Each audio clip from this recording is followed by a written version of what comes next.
Hey everyone, welcome back to the channel. In today's video, I'll show you how to fix Discord black screen on startup step by step, so you can launch Discord normally in 2026. First, fully close Discord. Right-click the Discord icon in the system tray and choose Quit. Then open Task Manager and end all Discord processes. After that, relaunch the app and see if the black screen disappears. Temporary glitches often fix themselves with a clean restart. Next, disable hardware acceleration. If Discord opens partially, go to User Settings, scroll to Advanced, and toggle hardware acceleration off. Restart Discord afterward.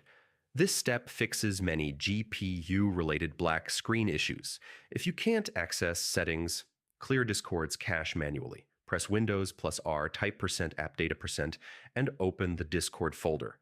Delete the cache, code cache, and GPU cache folders.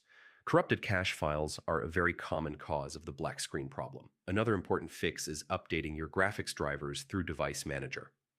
Outdated or buggy GPU drivers often conflict with Discord's interface rendering.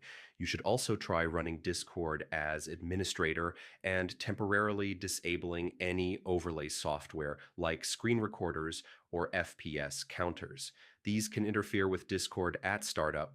If the issue still continues, perform a clean reinstall. Uninstall Discord, delete remaining folders from %appdata, and %local app data %, then install the latest version from the official website. Finally, restart your PC and launch Discord again. In most cases, the black screen will be completely resolved. If this guide helped you fix Discord, like, subscribe, and turn on notifications for more troubleshooting tutorials in 2026.